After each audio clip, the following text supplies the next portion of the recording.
Yes, en Poenie is altyd laat op 'n maandag en as hy maandag kom werk, dan werk hy tot woensdag en dan is hy dag af van die werk af en so.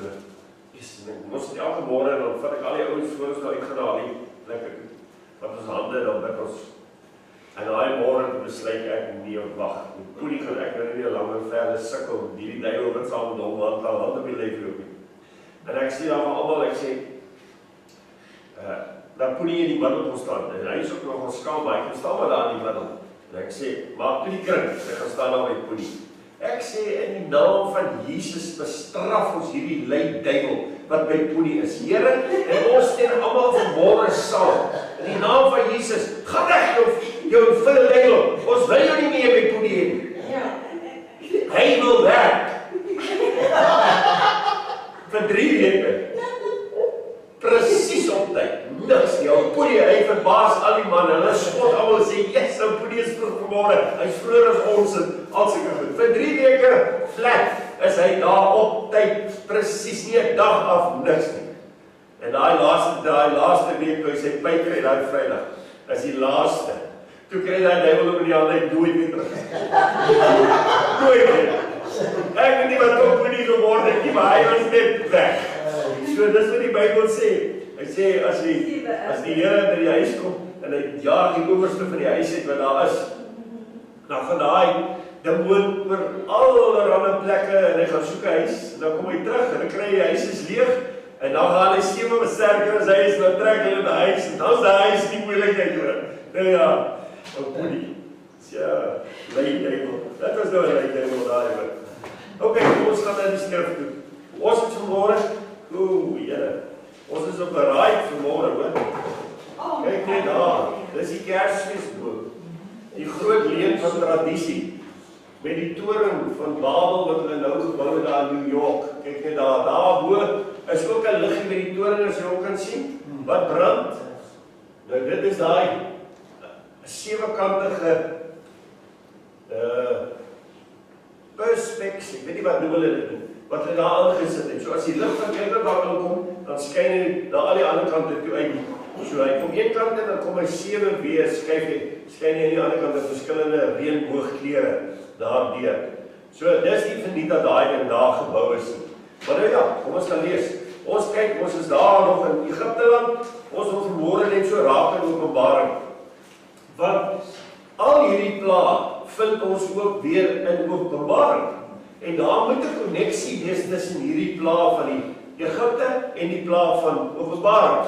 So ons gaan nou vanmôre net so raak daaraan en dan gaan ons volgende week, as die Here se wil daarby is, meer in diepte daarna kyk. So Openbaring 22 vers 18, wat ek betuig aan elkeen wat die woorde van die profesie van hierdie boek hoor.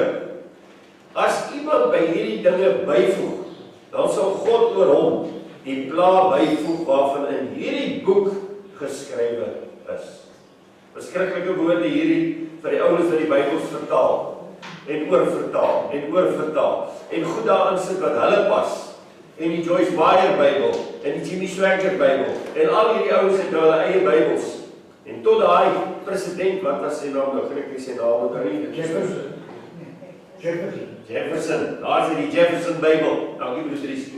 Tot hy het alles oor die drie eenheid gaan uitknip uit die Bybel uit.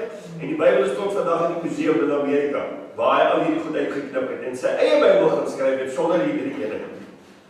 Nou ja, dis maar goed is net. Okay. So ek wil sê in die laaste dae waarin ons nou is, gaan daar ook baie mense soos Farao wees. Want onthou ons het altyd in die Ou Testament het ons die skaduwee en dan in die Nuwe Testament dan sien ons die regte, egte waarheid. Soos die lam in die Ou Testament, Christus in die Nuwe Testament. Ons sien Farao in die Ou Testament en dan sien ons in die Nuwe Testament onder die plaas, as ons nou dieper ingaan daarin, gaan ons sien dat Farao verteenwoordig Satan en Satan se koninkryk. Okay, en dit is hoekom die Israeliete wat God se volk was, moes uitkom. Hulle was slawe en dis waar ons almal was voordat die Here Jesus ons in die hande gekry het en uit Egipte land uitgehaal het en ons gered het. Was ons almal slawe onder Satan. Ons op een of ander manier was ons aan hom gebind, deur iets wat ons gedoen het, en vandag se dae is daar gelowiges wat uitgekom het, maar die PLAE het ook saam met hulle uitgekom. Of dit waaraan hulle vashou, afgoderry, het weer saam met Israel uitgekom. Dis verskriklik. Die Here haal hulle uit, die aand voor hulle uitkom, eet hulle die lam. Nou dis die woord wat ons eet elke dag, want dis die lam Christus wat geslag is, né, die woord. So, jy kan nie uit Egipte land uitkom as jy nie die lam Christus geëet het nie. Jy kan dit maar dink, Jesegiel sê dit baie mooi vir ons, hy sê, en ek sal water oor julle sprinkel, skoon, rein water, wat die woord is, die water wat van die woord noem Paulus dit, oor julle sprinkel, en dan sal ek julle kliphart uithaal, en ek sal vir julle vleeshart insit. Met ander woorde, die woord kom eers, en dis die hamer van die Heilige Gees vir die ouens wat harde harte het, en hy slaan op daai harde hart oor en oor en oor hierdie woord, tot die hart breek, en dan kom die Here haal hom uit, en hy sit 'n vleeshart in wat kan heil, wat kan omgee vir ander gelowiges, ander wat nie gered is nie, en so dan kom die Here dan vervaal hy die hart uit, en hy sit daar, ons sê altyd, Chris Barnard het gedink, hy was die eerste ou wat 'n harttransplant gedoen het, hy maak hom laat, soos die klering daar gesê, hy maak hom laat. My Here Jesus het die eerste hartoortplanting gedoen, en dit staan in die Bybel geskrywe, né? Okay, ons het almal hartoortplantings gehad, dank die Here vanmôre daarvoor, so ons hart is nou op Christus, ons hart is nie meer op die wêreld nie. Maar so op dieselfde manier waarop Farao geweier het om hom te bekeer. Want onthou, soos ons aangekom het met die PLAE, as daar 'n plaag gekom het, dan het hy, as die plaag nog bietjie erg begin raak, dan laat hy Moses en Aaron roep, en op 'n kol het hy gesê, bid vir my nog, of vir Farao, bid vir my, of bid vir ons. Elke keer het hy gesê, bid vir ons, of bid vir my. So gaan hy met elke plaag, maar hy bekeer hom nooit nie. So hy kom elke keer, wil 'n gebed hê, en dan naai hy vir hom gebid het, of voel hy nie, want hy is nou weer alright, hy het nou niks nodig, hy kan maar weer aangaan in die wêreld, en maar weer alles doen. Want ek lees toevallig 'n skrif, maar ek moet nou nog aan hom van werk, maar gisteraand van die Here sê, dat in die voorportaal, alles wat in die voorportaal is, gaan tot niet gaan. Daar's baie gelowiges wat in die voorportaal is, glo in die Here Jesus Christus, maar hulle nog nooit oorgegaan na die heilige deel toe. En daai gelowiges wat in die voorportaal is, gaan almal tot niet gaan. Hulle name gaan in die boek van die lewe uitgeskrywe word, uitgevee word. Dis net die mense wat geloof in aksie sit en oorgaan na die heilige deel toe. Want geloof sonder werke is dood. So, al glo ek in die Here Jesus Christus, maar my werke begin dit nie bewys, en die vrugte van die bekering wat ek dra, en dit bewys dit nie, dan gaan ek uitgevee word. Want alles wat in die voorportaal was, het ek gisterand gelees, die Here uitgehaal, uitgevee. Hy het gesê, die voorportaal behoort aan die heidene, het so ver gegaan om gesê, dit behoort aan die ongereddes. So, al is jy in die voorportaal, en jy het gesê op 'n dag, ek glo die Here Jesus Christus, dan sê die Here in sy woord, dit behoort aan die ongereddes. Dit behoort nie aan die gereddes, want die gereddes het 'n aksie gedoen, en oorgegaan na die heilige deel.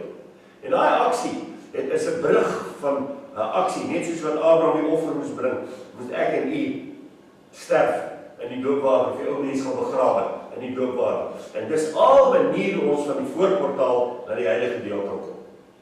Daar is mense wat dit nie ken nie, of wat dit nie verstaan nie, en ek glo die Here sal elke ene op meriete gaan geoordeel word. Maar as jy dit gehoor het, en jy het nie jou daaraan gesteer nie, en dit weggewerk van jou af, dan gaan die Here jou net so wegwerk, soos wat sy waarheid op 'n dag na jou toe gekom het, en jy wou nie die waarheid hê. Kan jy dit verstaan vanmôre? Net so, soos wat jy God se waarheid wegwerk, net so gaan God jou wegwerk in daai dag, wanneer ons voor die Here gaan staan. Okay, so kom ons kyk, so wat ek wil sê is, net soos wat Farao nie wou bekeer nie, gaan dit die laaste dae, wanneer al hierdie plae oor die aarde kom. Jy gaan sien, soos ons later gaan kyk daarna, hulle het hulle tonge gekou. Kan jy glo? Dat dit so erg dat hulle tonge gekou het. En dit sluit die anti-kris in. Sy naam, hy staan daar by hom geskrywe, van die tongkouering. En daar het duisternis oor hierdie aarde gekom, soos daar nog nooit was nie. Ons lees hier van Egipte, wat duisternis oor Egipte gekom het, en ons gaan ook daarby kom, dat dit so dik duisternis was, dat hulle te bang was om te loop. Want hulle was bang hulle val in 'n gat het, want hulle kon niks, dit was pik, is so donker in Egipte land, en hulle is so bevrees om 'n tree te loop, sê die Bybel. Maar as hulle so kyk na Goshen, daar waar die Israeliete woon, die slawe woon, dan brand daar ligte by hulle. Nou 'n wonderlike hoe God werk, hulle probeer die kers in die brandsteek as hulle kerse gehad het uit. Maar as niks wat wil brand nie, daar's geen lig nie. Kyk, wonderlik. Ok, ons het dadelik vir die skrif gegee, Exodus 7:13, Exodus 9:34. So al die bewoners van die aarde gaan net soos Farao weier om hulle te bekeer. Alles die woord daar, alles ek en u daar, en ons verkondig die woord. Ons is al klaar in hierdie laaste dae, kan ons al klaar sien. As valse bekeringe, mense wat opgesweep word en daarna dan sien jy niks van hulle, hoor niks van hulle nie. So daar gaan al hierdie goede, Benny Hine wees en Paula Whites wees en al hierdie gaan daar wees in hierdie laaste dae, Kenneth Copelands en al hierdie wat snaakse goed gaan doen en mense gaan krul op die grond en hulle gaan lag en lê en lag en al hierdie goed gaan in hierdie laaste dae gebeur, maar dit is alles valse, 'n gedagte van godsaligheid, maar die krag van God is nie daarin. Ons het nou die dag gekyk, so 2 weke terug, dink ek, na dit wat God gesê het, dis die tekens wat ek vir julle gee, wat in die kerk sal gebeur. En dit was maar 'n paar goedjies, soos een was van die duiwel uitgedryf, duiwels word uitgedryf, siekes word genees, en dis net daai, en daar is nie ander goed snaakse goed wat manifesteer nie. Jesus self het dit gesê. Ok, nou kom ons kyk hier. Die PLAE toets die vyande van God. Ons moet dit mooi verstaan. PLAE kom oor ons lewe om ons te toets die vyande van God deur die hardheid van hulle harte uit te wys. As ons na Farao kyk, die PLAE het gekom, dan roep hy die ouens om te bid, maar sodra hulle gebid het, dan verhard hy sy hart, dan word hy net harder en harder en harder. Ok. God word verheerlik wanneer die oordele oor hulle kom. Nou sê mense, maar wat se God is hierdie, dat hy die oordele so oor die wêreld bring? Maar God word verheerlik wanneer die ongehoorsaam is, wat aanhoudend ongehoorsaam is, gestraf word deur hom. Dan word hy verheerlik daarmee. Net soos wat hy verheerlik word wanneer ek in die gemeenskap moet hom het, as gelowiges en submit onder hom en onder sy gesag staan en hom liefhet vir dit wat hy aan ons gedoen het, so word hy ook verheerlik, maar hy word net so verheerlik wanneer die vyande wat aanhoudend nie wil oorgee aan hom nie, geoordeel word. Kan jy dit verstaan? Nou sê mense, ja, maar hoekom? Maar mense wat met afgoderry besig is, jy kan maar kyk na die Japanse tsunami. Die tsunami het gekom, en hulle is mense wat afgode aanbid. Maar te midde van die tsunami daarna, het die Christene oorgegaan, en baie sendelinge en gelowiges, en hulle het kans gekry om die evangelie aan hierdie ouens te preek, terwyl hulle besig was om hulle te help om hulle kinders uit die rommel uithaal, en dit wat hulle nog kon gered het daai. Kan jy verstaan? So hier kry die evangelie kans om in te kom, en hierdie mense, en hulle sien hulle gode het hulle nie gehelp nie, dit het niks beteken nie, en nou word die evangelie vir hulle gepreek, en nou begin hulle bekeer. Ok, so God word verheerlik ook daarin. En dan vra mense, maar wat so God is dit wat soveel mense doodmaak? Hulle is allemaal afgodedienaars. Ok. Die PLAE in Egipte het veroorsaak dat Israel opgestaan het. Dink 'n bietjie daaraan. Hulle het opgestaan, want hulle het gesien hierdie goed gaan kom oor Egipte, en dit kom nie oor hulle nie. So dit is by Israel ook 'n wonderlike ding gebring het vir hulle God, wat so goed is. Hy laat nie die PLAE oor hulle kom nie, maar hy laat die PLAE oor Egipte land kom, die paras, al daai goed. Het hulle net gehoor van, en hoe die ouens praat by die werkers, hulle nou bakstene maak het en al hierdie goedes, en die paras gesien daar waar hulle die stene maak, maar hulle het geweet, by hulle is daar nie 'n para nie, daar is nie 'n plaag nie, God het al hierdie goed van hulle al weggehou.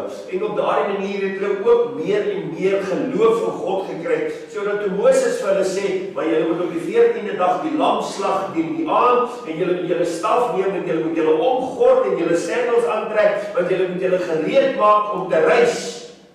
Het hulle geweet dat God besig was om hulle uit te haal uit Egipte. Okay. So die PLAE het ook Egipte die Israeliete laat opstaan in die Here. Jy moet een ding onthou. Hulle was vir 430 jaar in Egipte as slawe. Geslag na geslag na geslag. In ander woorde, hier is 'n volk wat groot gemaak is as slawe. Hulle het niks beter geken nie.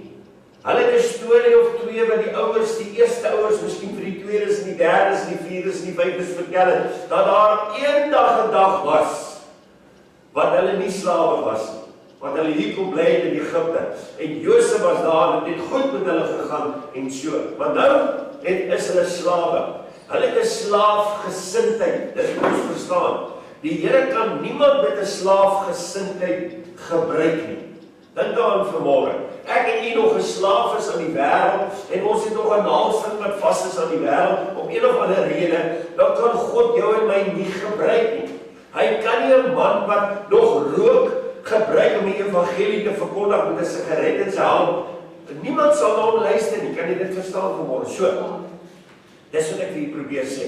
So God moes hierdie Israeliete vat en hy moes hulle deur hierdie 10 plaae hulle gedagtegang verander van 'n slaafgesindheid na oorwinnaar toe. Dis nie maklik om dit reg te kry nie. Dis presies wat God met u en my gedoen het toe ons uit die wêreld uitgehaal het en ons na die Here toe gedraai het en besluit het om hom te dien. Was ons ook 'n geslaafgesindheid. Ons het slegte gewoontes gehad wat ons in die ou natuur gehad het in die ou wêreld. Wat ons moes afleer. Ons kon nie met daai slegte gewoontes aanhou nie. So, kom ons doen byvoorbeeld 'n voorbeeld. Mense het gedrink, hulle het gerook, hulle het gevloek. Noem maar 3 eindelike sondes vanmôre wat dit nou makliker verstaanbaar maak vir ons. En ons het uit die wêreld uitgekom. Nou kan ek nie 'n drinker, roker, vloek as ek die Here dien nie. Want ek is nou in 'n koninkryk waar lig is, nie waar die duisternis is, waar al die ander vloek, rook en drink nie. Ek is nou tussen ouens wat nie vloek, rook en drink nie. Die odd one out, nee. So, nou moet ek van daai goed ontslae raak. Dis slegte gewoontes. So, en dit noem ons bekering. Dis deel van bekering. En nou raak die vrugte, want ek hou op rook, ek hou op drink, ek hou op vloek. En nou sien die mens, nee, hier is 'n verandering by hierdie ou. Hier's werklikbare verandering nou. Okay, so, dis wat ek probeer sê. Ons is almal slawe, maar God het ons almal gebring waar ons vandag is. Vandag het ons dalk nog 'n oorlog steeds, want ons het almal maar 'n oorlog. Dalk teen gedagtes, dalk rook en drink en vloek ons, en daai goeders doen ons nie meer nie, ons het die ou dinge verbygegaan, alles het nie kom word, maar ons het tog nog steeds 'n oorlog met die meer, of met al daai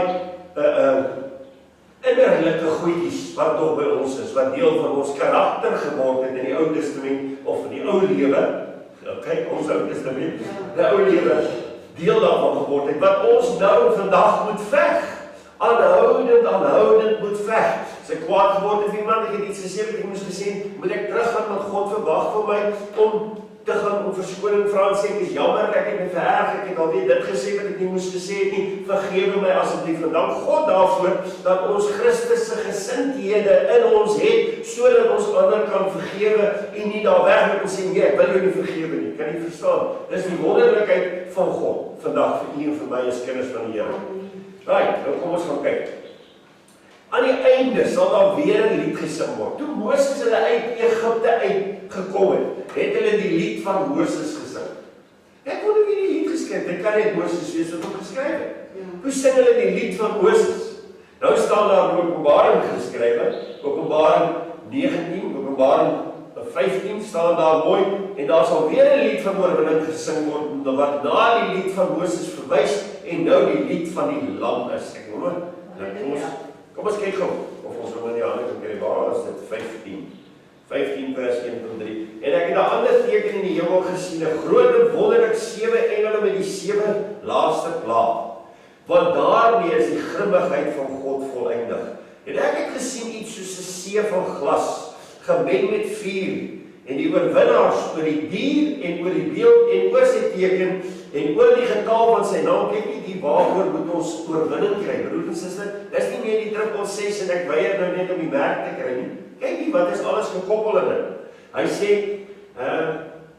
oor die dier, oor sy beeld, oor sy teken, oor die getal van sy naam, het ek by die see van glas sien staan met sieters van God. En hulle het die lied gesing van Moses, die diensknegt van God, van die lam en gesê, groot en wonderlik is u werke, Here God, almagtig, regverdig en waaragtig is u weer, o koning van die heiliges. Ja, ons gaan allemaal die lied sing en ek dink die lied is, u is waardig om die boek te neem en sy seels oop te maak. Ja. Dis die lied van die lam. En gelukkig leer ons om nou. So ons gaan hom ken, ons gaan lekker kan sing, hoor. Hulle gaan my myle ver hoor, as ek die dag sing. Glo my, hulle gaan my tot op die aarde hoor. Prys die Here, man. Ok, nou kom ons kyk gou. En dan ooreenkomste, ek het dit vir daar in die boekie gesit, lekker Bybelstudie, ek kan lekker daarna gaan kyk. Water en bloed verander, dit kry ons in Exodus, Psalm 105 is nogal 'n wonderlike psalm hoor. Dit beskryf nogal al die PLAE wat uit Egipte uitgekom het. En dan natuurlik kry ons dit in Openbaring 8 en Openbaring 11 en Openbaring 16 waar al die bloed verander het of die water verander het in bloed. Ek wil net vir interessantheid hier lees. En die bloed verander soos die van 'n dooie mens. En elke lewende ding in die see het gesterf. So die water het geword soos iemand wat dood is se bloed. Dat dit gestop en daarom alles vervrek wat in die see was. So is baie interessant dat dit in die Bybel, as die eerste keer wat ek dit nou raak lees, gister ek het dit al gelees, maar die eerste keer wat ek dit nou verstaan. Ok, so riviere, strome, alles het in bloed verander. Die groot Eufraat rivier, net vir interessantheid, dit net gou vir die Bybel. Die groot Eufraat rivier, sy water het opgedroog op 'n pad vir die konings van die ooste af voor te bereik. Ons het nou die Eufraat rivier en daar is 'n klein dorpie by die Eufraat rivier wat Dabiek genoem word. En jy weet almal ISIS, dis ISIS se hoofkantoor, Dabiek. En dis by die Eufraat rivier. En hulle sê vir die daar nie, want Mohammed het 'n profesie gegee in sy skrywe dat die slag van Armageddon sal daar plaasvind. So ISIS het alles probeer om Amerika uit te lok, om soontoe te kom, die Franse uit te lok, en dis wat hulle nog steeds doen. Dis hoe hulle die bomme en die terroristiese goedes in die lande van Parys en al die plekke doen, sodat hierdie ouens kwaad genoeg kan word om na hulle te kom, want hulle wil die profesie van Mohammed waarmaak wat gesê het dat die slag van Armageddon by Dabiek gaan wees. Kan jy verstaan? So dis net om hulle uit te lok. Nou ja, dis nog steeds besig, maar daar is nou baie ander goedes wat ook gebeur, wat meer belangrik is. Op hierdie oomblik, kom ons gaan kyk by Paddas, Exodus, Psalms en Openbaring 16:13 sê, en ek het uit die bek van die draak en uit die bek van die dier en uit die mond van die valse profeet 3 onreine geeste soos Paddas sien kom, want dit is die geeste van duivels wat tekens doen. So, dit gaan alles nou onder die PLAE van die laaste 7 PLAE wees. Wat gaan gebeur? En hierdie goed is alles met die wegraming. Gaan al hierdie goed gebeur. So, volgende week, as die Here se wil daarby is, moet jy dieper kyk daarna, né? So, broers en susters, mense wat hulle nie gereed wil kry vir die koms van die Here nie, is in vir al hierdie goed en hulle verstaan dit nie. My suster sê, sy praat met die mense weet nie eens waarvan jy praat nie. Ou vra maar, hy het nie geweet dat die was iets verkeerd in die beeld van Maria nie, want hy is so geskool van kleins af. Ek dink die Israeliete ook na hulle 430 jaar in Israel was, dit moes moeilik vir Moses gewees het wat daar gekom het met 'n staf. Hy het nie eens 'n masjien geweer gehad, hy het nie eens kanonne gehad, niks. Hy het net gesê die Here het my gestuur om julle te verlos uit Egipte. Ek dink nie iemand wou hom glo nie. Jy kan sien hoe stryd het met hulle gehad. Want die oomblik toe hy die eerste en die tweede PLAE gedoen het, toe sê Farao, is dit wat jy wil doen, mannetjie? Maar ek sê jou 'n les leer, toe vat hy die gras weg van die stene af. En nou, hulle moes nog steeds die stene maak en hulle moes meer maak as wat hulle van tevore gemaak het. En hulle is al so warm geslaan teen die sambokke van die taskmasters, soos die Engelse Bybel dit noem, van hierdie ouens wat hulle geslaan het in die sambokke. En nou vat Farao nog die gras weg, want die gras bind die steen, as dit makliker om die goed te maak, nou sê jy van die gras ook weg. Hulle moet die stene maak sonder gras. So, nou kan jy dink hoe kwaad moes hulle vir Moses gewees het, want hy is die oorsaak van dit alles. Verstaan nie? Ok, interessante goed. Daar ons muskiete, vliee en ons het pes onder die vee. Dit kry ek nie in Openbaring nie. So dan lê nou 7 oop. Daar het ons op bladsy 3 het ons swere op land. Pynvolle swere sê Openbaring het uitgebreek op die mense wat die merk van die dier gehad het en sy beeld en gelykenis aanbid het. Hulle het almal swere op hulle gehad. Vreeslike swere, want die Bybel sê dat hulle God gevloek het. So seer was daai swere wat hulle gehad het. Nou jy sien wat die Here nog doen. Kyk, ekskuus as ons nou so praat, maar ek het nou toe ek 'n kind was, het ons altyd seer op ons bene gekry en dan die goed gesweer. Vir een of ander rede, seker maar die bitvelletjie of wat ook al ek weet nie. Maar ons as kinders, ek en my 2 sissies, ons het al 3 hierdie goed gehad. En dan het ek nie so lank gehad om skool toe te dra nie. So almal het gesê, "Melaats." Vir ons by die skool. Weet kinders is op die snaaks. My sussie wou glad die skool toe gaan nie. Sy het 'n hele kompleks daaroor gekry. Verstaan, ek het hulle afgelag, ek het my nie eens gesteer dan. Sê ek het iets wat julle nie het nie, man. Gaan. Verstaan, maar nou, in daai dag gaan hulle swere, en wie as daai goed, as die son opgevang het, dan het hy gekook, het gevoel of hy so kook in jou been, daai, wat ek was nou geel, om die, jene. Ons het pergasie gedrink, ons het Engelse sout gedrink, want ons bloed is nou van sy vuil, en al hierdie goed is in my keel afgedruk, dit het glad nie gehelp nie.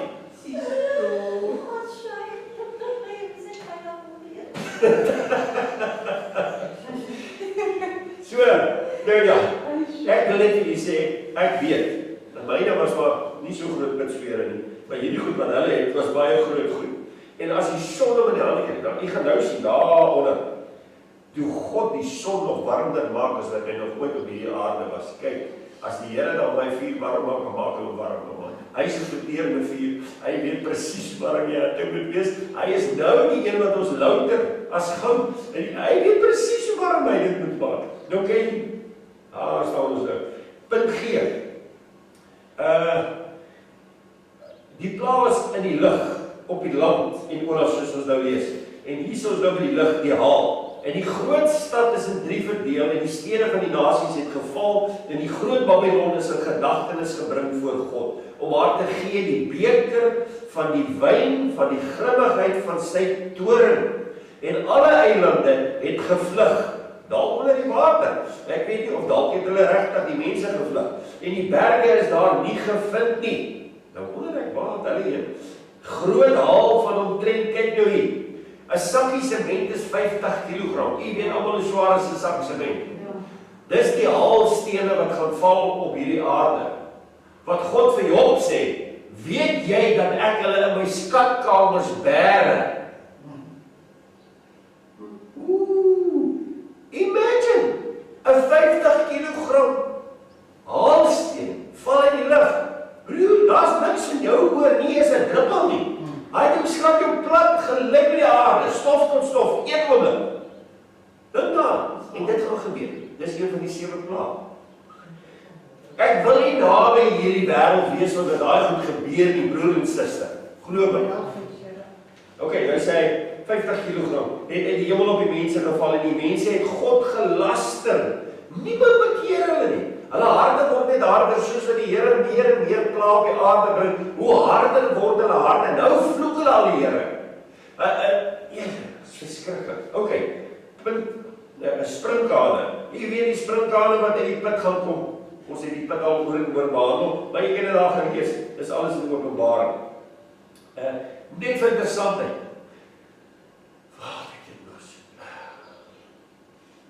Ek kyk na 'n Joodse, dit was nogal amazing, 'n dokumentêr van die Jode wat na Sirië toe gegaan het, want Sirië het 'n kernaanleg gebou. En die Jode vind dit op een of ander manier na 7 jaar of 6 jaar uit. En ek dink hulle is op die grens van Israel. En as hulle 'n kernbom soek, beskiet is daar niks van Israel oor nie.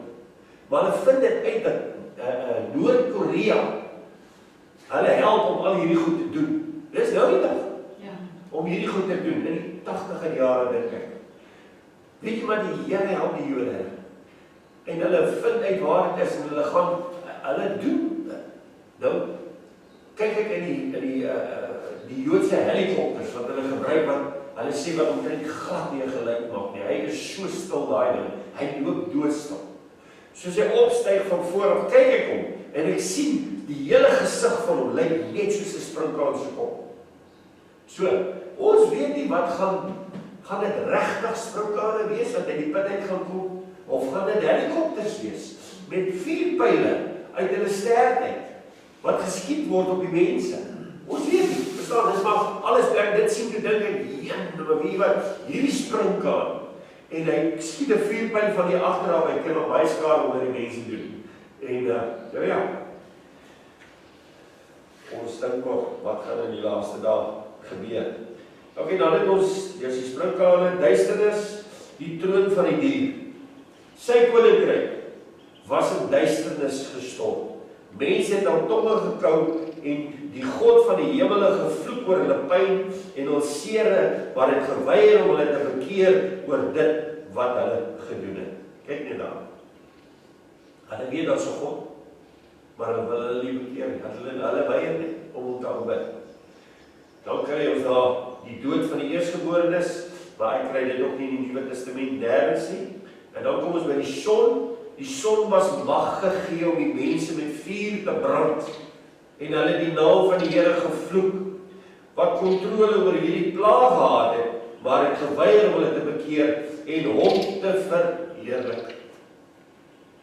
Ok, ek wou dit maar net vir interessantheid vir julle sit, want ons praat oor die plaag van die Ou Testament. Ek dink maar kom ons kyk net so 'n stukkie vinnig na die Nuwe Testament se plaag. By punt 2 staan met die voltooiing van die plaag van Egipte het God 'n pad deur die Rooi See gemaak. Jy kan dit onthou. Moses het sy staf uitgesteek en die water het geskei. En hulle het op droë grond weer gestap. Eksodus 14:21. Aan die einde, die bymekaar maak van Israel aan die einde van die groot verdrukking sal op dieselfde wonderlike wyse geskied. Jesaja sê dit vir ons. Kyk mooi, wat gaan gebeur met Israel? En dit is nou in die verdrukking hierdie, né? In die verdrukking met Israel. En die Here sal die seetong van Egipte met die bandvloed tref en deur sy gloeiende wind. Sy hand met die Eufraat, waar Isis en by David by mekaar getrek het, swaai en dit uitmekaar slaan in 7 strome, sodat 'n mens met skoene daardeur kan loop. En daar sal 'n groot pad wees vir die oorblyfsel van sy volk wat oorbly uit Aser, soos daar een gewees het vir Israel op die dag toe hulle uit Egipte land opgetrek het. Kan jy sien? Die Here is 'n profesie wat oor Israel geprofeteer word, wat in die laaste dae met hulle gaan gebeur. Dis hierdie, wat nou binnekort met Israel gaan gebeur. Nou staan daar Sagaria 10 vers 10, kry ons hierdie skrif.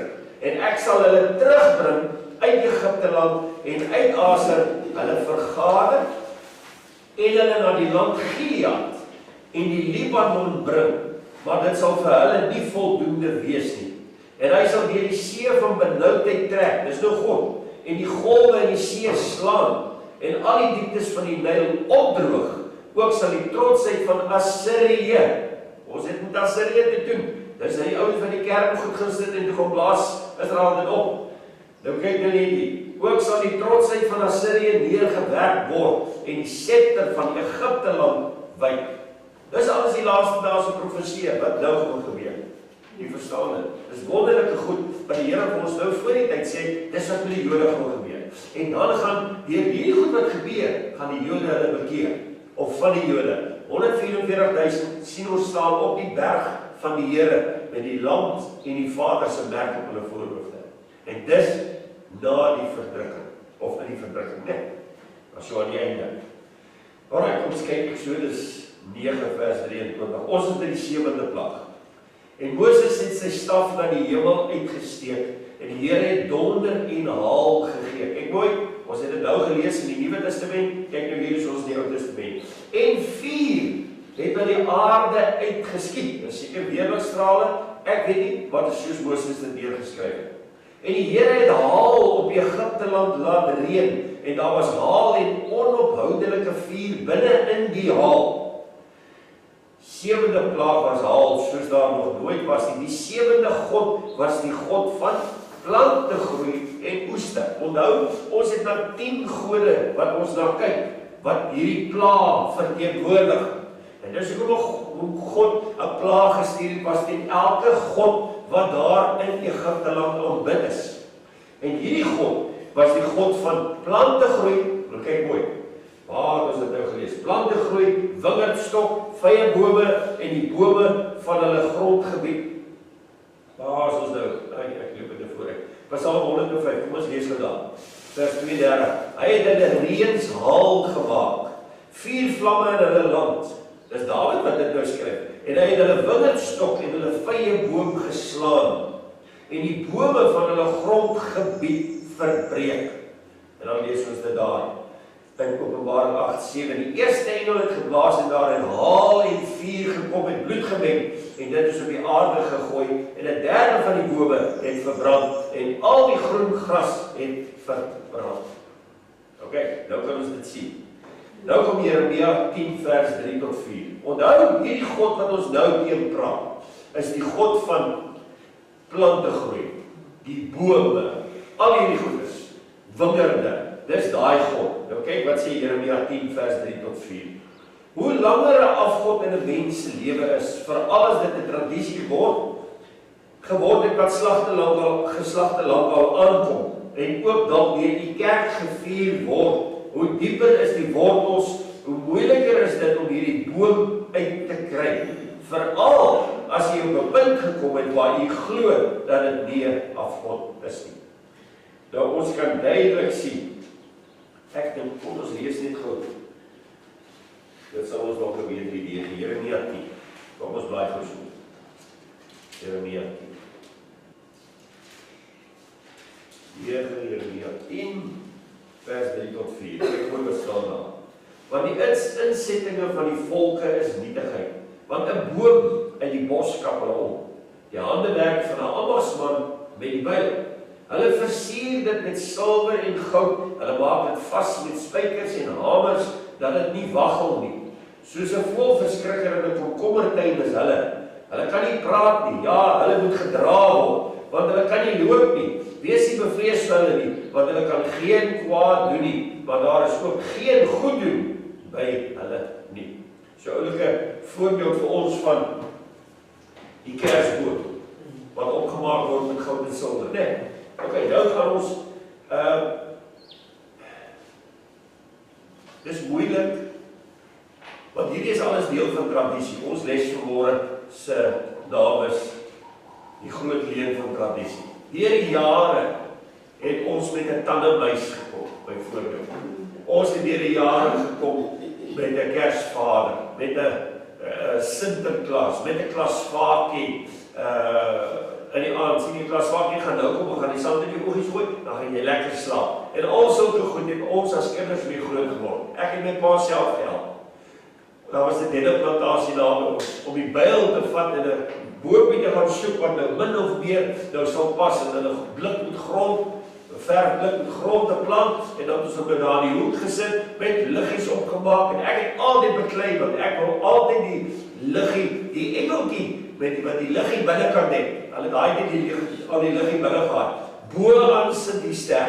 Maar hierdie ster het ek nooit geweet dit verteenwoordig Lucifer nie.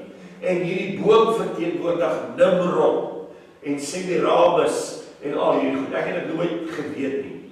So vir my was dit, ek het elke jaar uitgesien na dit en dan sal nog Kersfees presente onderop gepak en ons is so opgewonde, ons wag almal vir 12 uur en dan haal ons hierdie goed uit. Elkeen kry sy present met sy naam op en dan maak jy oop en party se gesigte is wow, en party se gesigte is ongelukkig want hulle wou nie die ding gehad het nie. Kan jy verstaan? Dit is elke jaar maar so gewees. So die familie kom by mekaar en al die kinders en almal is daar en dan word hierdie goed. Dis nou 'n lekker groot besigheid. Ek dink as ek soos ek kan onthou, en die maatskappye waar my pa daai net gewerk het, het ook 'n eindjaar funksie gehad. Dan word al die mense gaan nou soek toe in 'n saal wat hulle nou hier, en dan word die kinders nou geroep voor allerlei baie mense, en dan verhaal jy nou jou persent. Jy is so opgewonde, want my pa se werk gee vir my persent, maar my pa moes betaal vir die persent. Verstaan? So, anyway. So, hierdie ding het saam met ons groot geword. En nou dat ons groot is, nou is dit baie moeilik. 'n Man het eendag daar by my in die winkel gekom. Hy is nou oorlede, so ek gaan nou nie sê daar doen nie, maar daar by my gekom, en toe het ek die Kersfeesboekie so uitgegee oor die Kersboom, en toe het hy hom gaan lees, toe kom hy terug en sê, luister, jy sal my nie anders kry nie. Ek het kleinkinders, en ek gaan nie daai voorreg van die kleinkinders al wegvat nie. So, jy moet maar preek, as jy nou wil preek, maar hulle gaan Kersfees hou, saam met hulle ouma. Dis sê ek, my oom, dis jou keuse. Onthou net, die Bybel sê, nou dat jy tot die kennis van die waarheid gekom word, nou gaan jy geoordeel word daaroor. So is beter dat jy nie geweet het nie, maar nou dat jy weet, nou gaan jy geoordeel word daaroor. Verstaan, daar. So, in elk geval, hy het Kersfees gehou, hy is nie lang daarna nie, toe sê, oorlede. Ek dink net wat sê hy vandag, want hy was helemaal net voor die Here gaan staan by die Kersboom. En die Here het van, dalk, broer Jaapie gewys, en gesê, wat daar die man jou boekie gegee, daar sit jy, daar lees jy die boekie, ek weet nie eens God gaan dit sê nie. God gaan dit net van wys. Hy gaan dit in 'n visioen sien, en hy gaan al hierdie goed wees, en hy gaan huil, en hy gaan jammer wees, maar dit is te laat. Ons moet nou jammer wees, sodat ons dit nou kan maak, hemel kan maak. Ja, ons is agterna jammer nie, want dan gaan ons in die hel land, waar ons ook, waar ons brand, en die wurm ons gaan eet, staan daar in die Bybel geskrywe, dat hulle die Here gelaster het, dat hulle die Here gevloek het, en dan die volgende oomblik het hulle weer gesmeer, om hulle genadig te wees, maar genade se dispensasie is verby. Genade is net vir nou, broer en suster. Dis net vir nou. Dit gaan een van die dae verby beweeg. Christus sit op hierdie genade troon, en hy is nog steeds genadig oor hierdie aarde. Maar wanneer Christus daar opstaan, en hy skuif agter die troon van oordeel in, o Here, dan is hierdie God van liefde wat hulle so van preek, in daai dag, die oordeel, en hy is die regter. Die regter. Wat hierdie ouens, wat die son is so gepomp en lang het, nou gaan oordeel. Kan hulle dit nie verstaan nie? Halleluja. Kyk,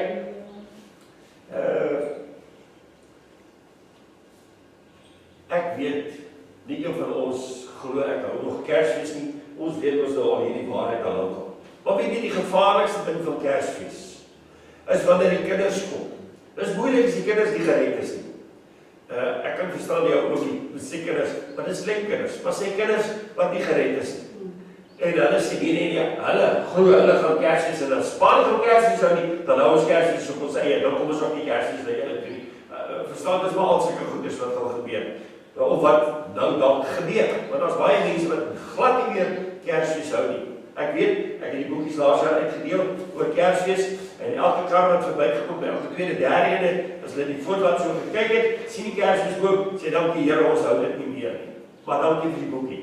So, het baie mense, en ek was, dit het eintlik vir my so revelation gewees, om te weet, dat God onder hierdie mense gewerk het, en hulle, die afgod uit hulle huis uitgewerk het, en dat daar jong mense was, wat verby my gekom het, wat gesê het, ons aanbid nie meer Kersfees. Amen. Verstaan? Ok. Die groot gevaar met Kersfees natuurlijk is omdat mense sê, wat is Jesus se geboortedag? So ons het nie Kersboom in ons huis nie, maar ons hou nog steeds Kersfees. Verstaan? Nou dis waar die gevaar nou begin inkom. Want hulle verstaan nie waaroor gaan Kersfees nie. En ons gaan net so vinnig, ons het nie baie kyk, maar die Here gaan ons help dat ons net so vinnig kyk. So ek gaan vinnig deur dit werk. Die enigste manier vir 'n afgod om grondgebied, want onthou, ons is 'n stukkie aarde. By stof is ons gemaak, ons is 'n stukkie aarde in hierdie aarde uit. En ons gaan eendag terug in hierdie aarde, die top. Nie die binnekant van ewigheidswaarde en die siel nie. Hy gaan vir ewig voor God staan in lofprysing of in die hel dalk as hy hom nie bekeer.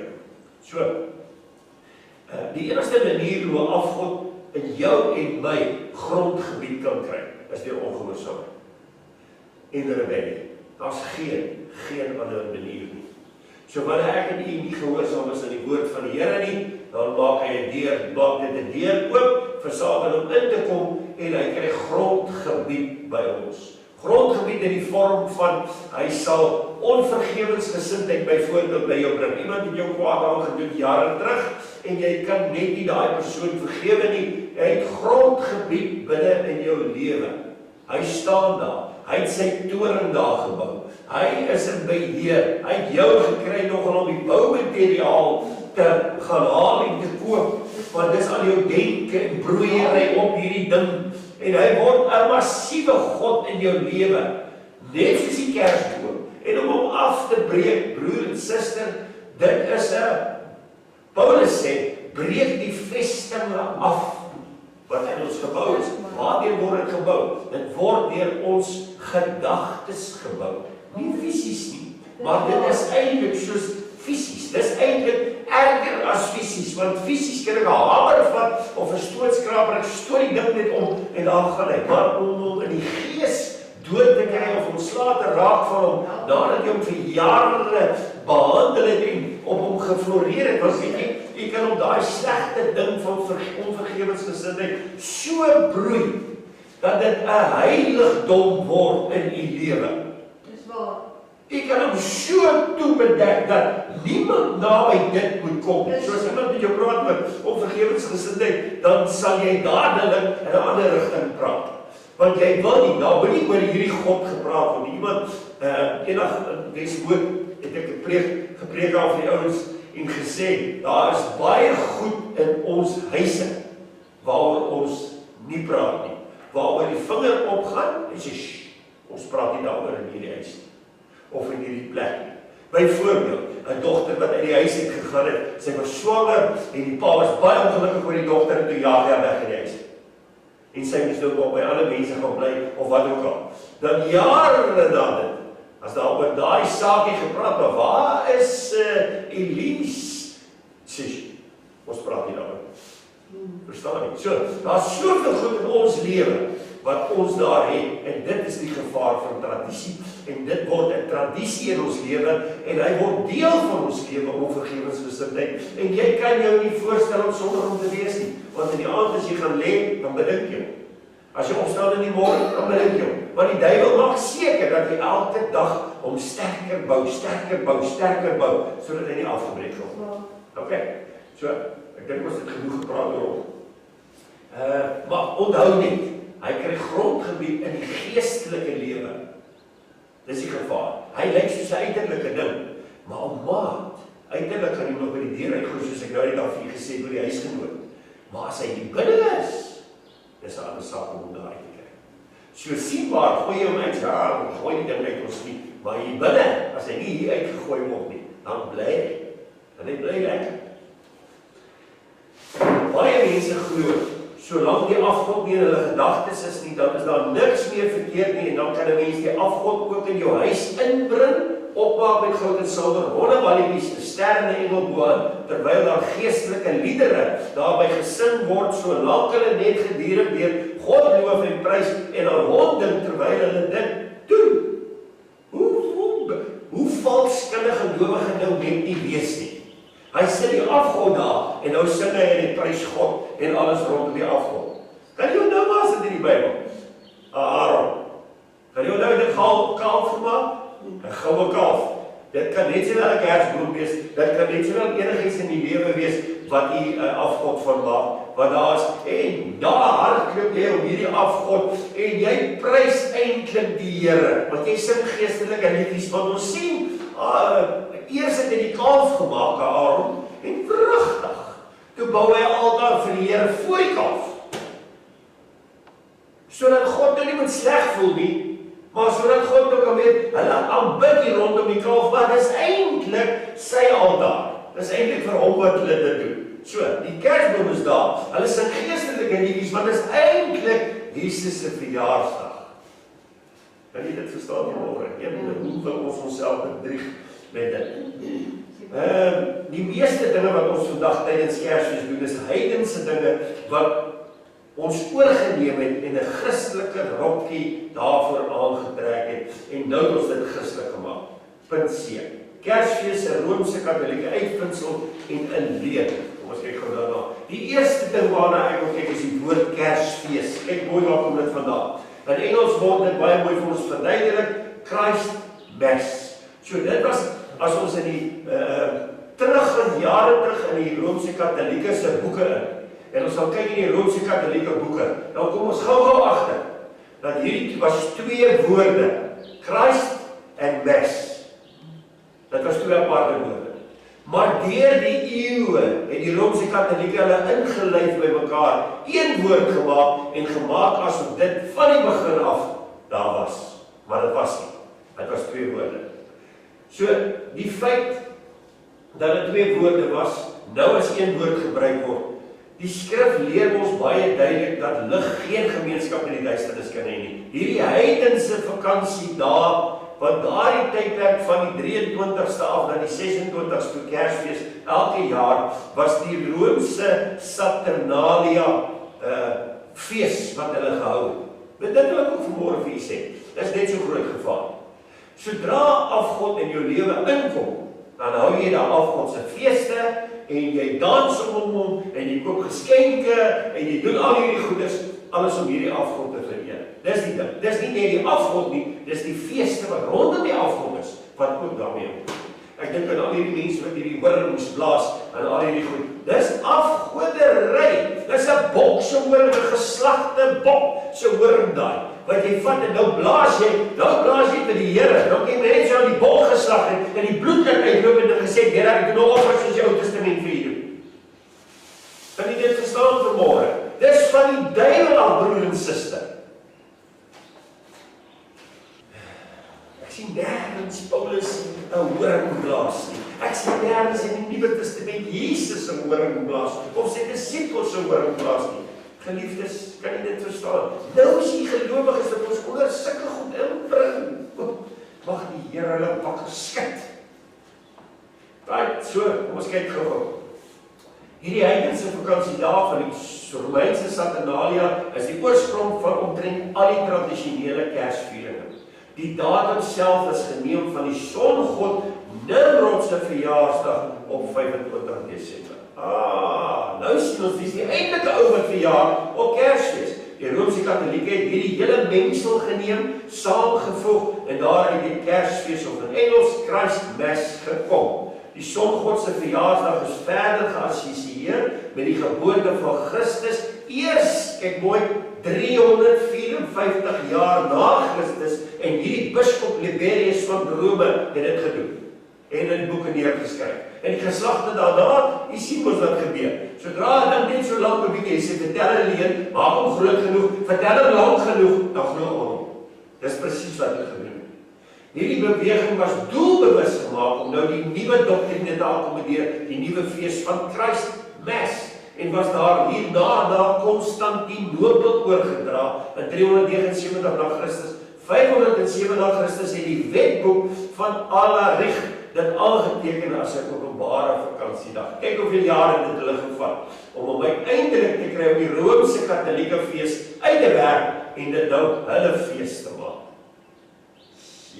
Ons het daardie dag gekyk, as jy kan onthou, van die tempels, toe hulle die Romeinse Katolieke daai net so begin het, kerk gebou het, was daar tempels wat vir afgode was. En hulle het die afgode ingelyf saam met dit.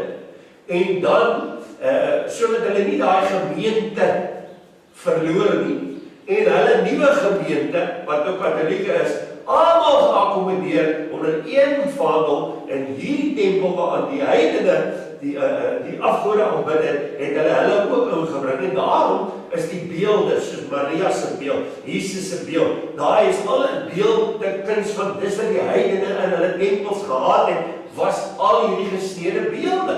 So as hy nou daar aangekom het, het sy beeldjie net so bietjie verander, maar daar's nog die beeldjie is nog daar. Maar nou is dit nog beter, want nou is dit 'n God wat jy aanbid, wat oor gepraat word van Israel se begin af. Kan jy dit verstaan? Kyk hoe slim was hulle nie. Nou sê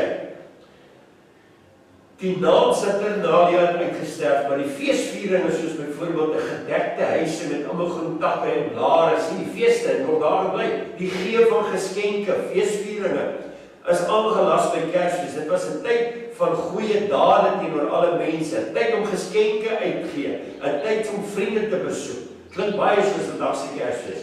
Hier kan ons duidelik sien die Kersfeesgees het sy oorsprong van die heidene afgekry. Alhoewel die Romeine vir baie jare aangehou het om die fees van Saturnalia te vier, was dit uiteindelik geabsorbeer deur die Katolieke en 'n Katolieke vakansiedag genaamd Kersfees. Ek wil ook hierby sê, die eerste Kersboom, en ek gaan opsoek waar die eerste keer van 'n Kersboom gepraat word, en dit was in 1851 in Amerika gekoop. Kan jy sien, anders moet die Kersboom nie. Dis 'n ding wat ingebring is. Right, mense plaas altyd 'n ster by iemand bo die Kersboom.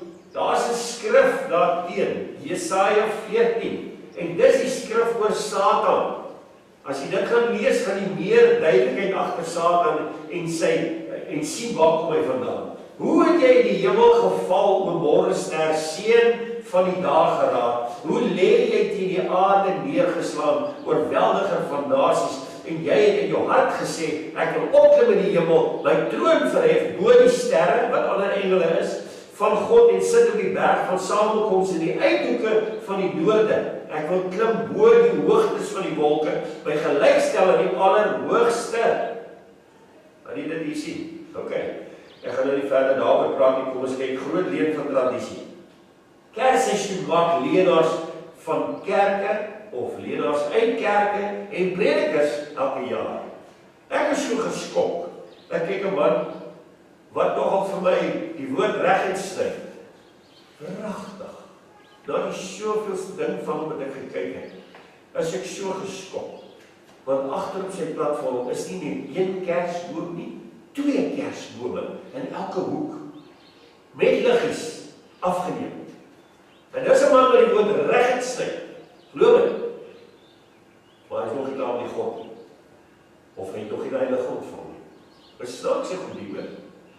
Ok, ons word elke jaar vertel dat daar 3 wyse manne was. Jy onthou dit nog, ons skool af. Van die Sondagskool af het ons geleer. Daar was 3 wyse manne en hulle het geskenke gebring vir Jesus terwyl hy in die krib gelê het.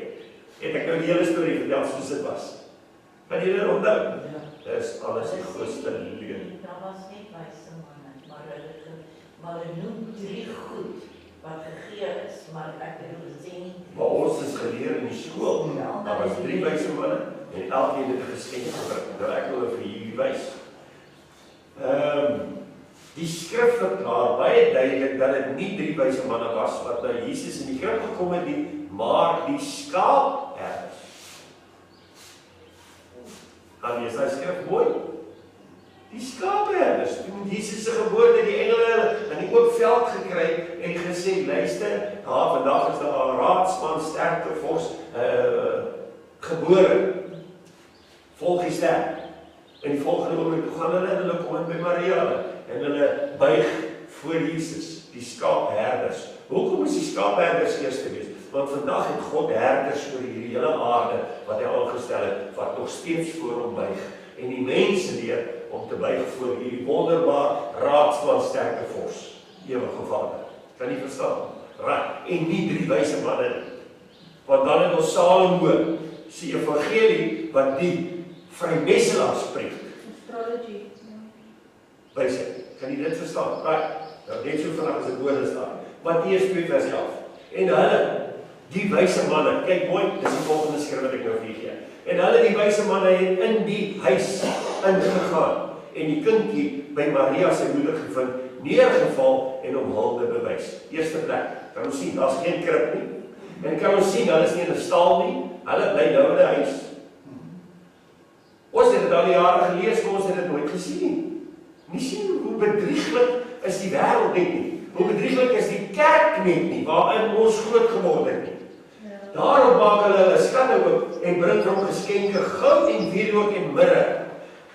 Hier kan ons duidelik sien die leuen waar ons groot geword het. Hulle het Jesus in 'n huis gevind, nie 'n stal of 'n krib nie. Die kan ons ook duidelik sien. dat daar geen geskenke met Jesus se geboortedag aan hom gegee is nie, maar eers baie, baie later. En ons het uitgewerk, hy was min of meer 3 of 4 jaar oud. En weet jy waar hulle by hom gekom? Want hulle moes vlug Egipte toe, hulle het in Egipte gebly. Dink 'n bietjie nou daar? Right. Ons sien duidelik hoe alles in leuns ingeweef is. Punt F. Solank dit in Jesus se naam gedoen word, dis mos wat hulle almal nou sê. Iemand solank Jesus net genoem word en Jesus net vereer word. Hulle sal hulle spesifies vir jou stuur oor Kersfees. Nee. Ek weet dit gaan nie oor die afgod nie, dit gaan oor Jesus. Jesus word verheerlik. Nou kom ons kyk hier wat staan daar. Baie gelowiges geniet dit om heidene vir 'n seisoen lank te wees met Kerstyd. Hulle sien niks daarmee verkeerd om gemaakte heilige dae. Kyk, ek het dit mooi vir jou opgebreek. Holy days. Ek maak hom holy days vandaan. Holy days. Heidense dae te vier nie, solank as wat hulle dit in die naam van Jesus doen. Kyk wat sê Paulus in Galasiërs vir ons. Maar nou dat julle God ken, of liewer deur God geken is, hoe keer julle weer terug tot die swakke en armoedige eerste beginsels wat julle weer van vooraf aan wil dien? Julle neem dae en maande en tye en jare waar. Ek vrees vir julle dat ek miskien te vergeefs aan julle gearbei het. Heilig. Wat sê Paulus hier van vakansiedae? Of dae wat mense vereer word en sulke goed, dis kan jy sien. Wat sê Paulus? Hy sê te vergeefs aan hulle gearbei. Hy het te vergeefs die evangelie aan hulle verkondig. Maar weet jy wat? Ons is in hierdie wêreld, maar ons het die dag met wedergeboorte geskuif. Ons bly in 'n koninkryk wat Jesus se koninkryk is. Ons het niks met die aarde en met sy goed te doen nie. Kan jy dit verstaan? So as die aarde 'n fees hou, dan hou ons nie 'n fees nie. Ons fees is daar by Christus. Afgoderry is 'n sonde wat meer is as om net die afgod te aanbid. Dit bestaan uit afgode, feeste, tradisies, priesterlike bevele en so kan ons aangaan. As ons na Aaron en Israel se tyd kyk, kom ons gou agter dat te midde van die goue kalf voor die kalf vir aldaar vir God opgerig was. Ek het daar gelees Eksodus 22. Kom ons gaan haal aan die volgende bladsy. Kom ons lees net 2 Korintiërs daar by bladsy 9. Moenie in dieselfde juk trek saam met die ongelowiges nie, want watter deelgenootskap het die geregtigheid met die ongeregtigheid en watter gemeenskap het die lig met die duisternis en watter ooreenstemming het Christus met Belial? Of watter aandeel het die gelowige met die ongelowige, of watter ooreenkoms het die tempel van God met die afgode? Want julle is die tempel van die lewende God, soos God gespreek het. Ek sal in hulle woon en onder hulle wandel, en ek sal hulle God wees, en hulle sal vir my 'n volk wees. As u nou vanmôre, as ek vir u kom vra, as u nou daai tyd die deel van die kerkleierskap moes wees, wat 'n besluit moes neem, om te sê, gaan ons hierdie afgod van Kersfees akkommodeer, of gaan ons hom heeltemal uit die kerk uitgooi? Dan vra ek die vraag vanmôre, ek wonder wat sou ons gesê? Ja, nee wat, wie gaan op mou nou? Ag nee, sit jou kersbompie maar daar in die hoekie en niemand gaan niemand pla nie, of so, want ek praat nou van hierdie jaar, toe hulle dit gedoen het. Het hulle niks daarmee verkeerd gesien. Maar ek wil vir jy sê, hierdie jaar, toe hulle dit gedoen het, was hulle nog baie naby. Hulle moes eintlik nog baie warm gewees het, want hulle is net 'n paar jaar na die apostels gewees op hierdie aarde. Ons is duisende jare, nie dat dit ons nou 'n lisensie gee om dit te kan doen nie. Duisende jare daarna, en dan God, dat ons nou op 'n plek gekom het, waar ons in kom. Dit wat hulle gedoen het, terwyl hulle nog 4 warm vir die Here moes gewees het.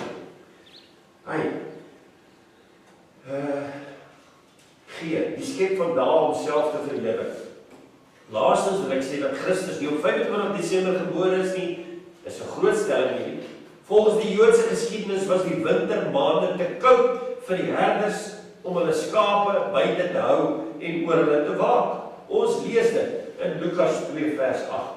En daar was herders in dieselfde landstreek wat in die oop veld gebly het en in die nag vir hulle skape wag gehou het. Die ware geboorte van Christus was heel moontlik in die laat somer maande, September, Oktober, kyk mooi. Hulle het in die veld oorgebly, maar ek sê weet, dat dit nie in Desember gebeur nie. Desember was reentyd in die hartjie van die winter. Ons lees dit in Esdra 10 vers 9. Maar die mense is baie, en dit is die reentyd Desember. Dis onmoontlik om buite te staan. Hoe gaan jy nog met skape daai tyd buite kan in die koue wees en in die middel van die winter? So, hier sien ons baie duidelik dat wintertyd die reenseisoen was en die skaapherders kon nie in die veld oorbly weens die koue nie. 1 Johannes 5:21 sê, kinders, bewaar julleself van afgoderry. Daar is vanmôre vir jou en vir my net een boom.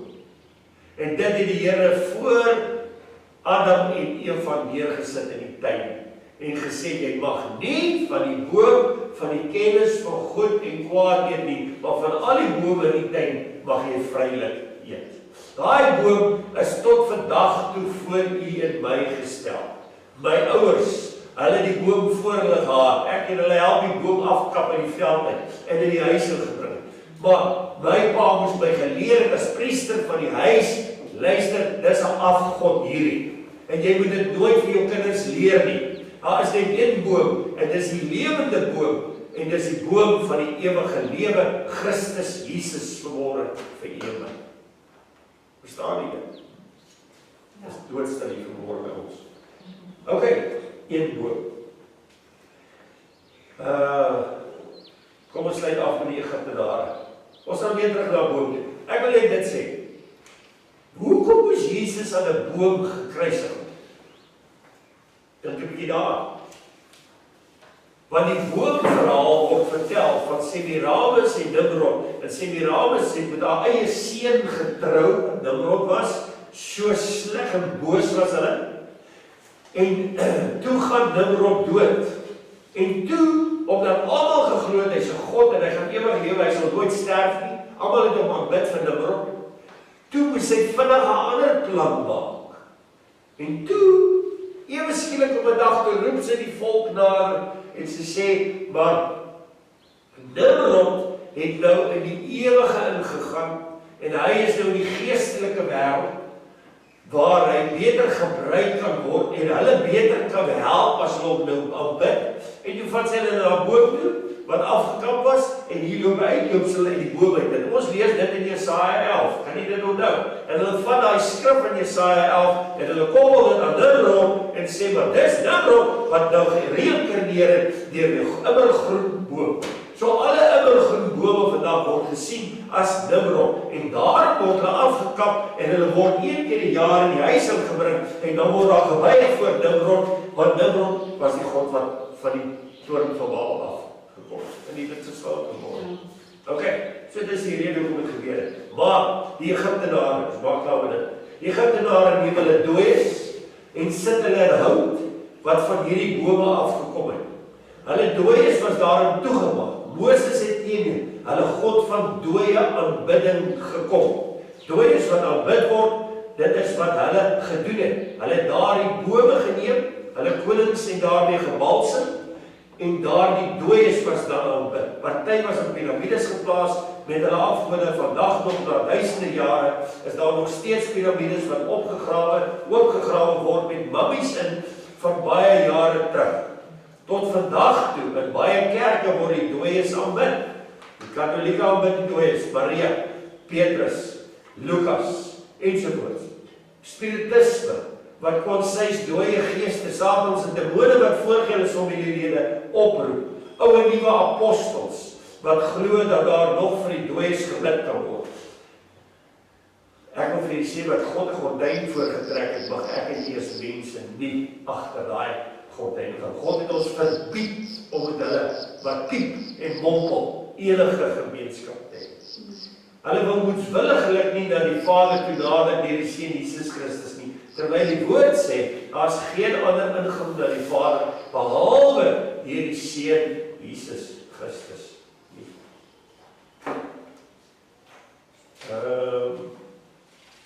Kom ons maak gou die springkane klaar, is dit klaar. Jy kan nou skrif by die huis van lees, Psalms, Openbaring 9 sê ons in die 5de engel blaas sien ek 'n ster wat uit die hemel op die aarde geval het. Aan hom is die sleutel van die put van die afgrond gegee. Hy het die put opgemaak en uit die rook het daar sprinkane uitgekom op die aarde en aan hulle is daar mag gegee soos die skerpioene van die aarde mag het. Sprinkane verteenwoordig demone, maar ook die God van die rykdom. In die droomwêreld verteenwoordig hulle hardnekkige, onbuigsame gedagtes wat skade bring. 'n Groot sprinkaan dui op 'n intellektuele gedagte wat onbuigbaar is. Met ander woorde, die persoon hou hardnekkig vas aan sy redenasie. Ateïs. 'n Ding is vir hom blou, al sê al die ander mense dis anders. Daarom het God sprinkane gestuur om alles op te vreet, net om te wys dat rykdom u en my nie kan red nie, of kan genees nie, en dat ons glad nie op die verganklike materiële dinge moet vertrou nie. Ek wil net hier sê, u kan nou verstaan hoekom die haal die bome stukkend geslaan het. Want God het teen die God gekom van wat noem mense, plante groei? New Age. Die New Age. Nee, maar wat noem mense plante groei? Ons sê, plante groei. Hy het teen daai God gekom. En mense maak by mekaar in die hoop op en ligaar. Hoeveel gelowiges is net nie versamelaars nie. En hulle dink dit gaan hulle red. So blinde God wat blindheid veroorsaak onder die mense. Moses het daarteen gekom en so wil God ook hê dat ons daarteen kom. God sien sy woord. OK, laat ons deur die hele boekie julle ouens prys die Here. Amen.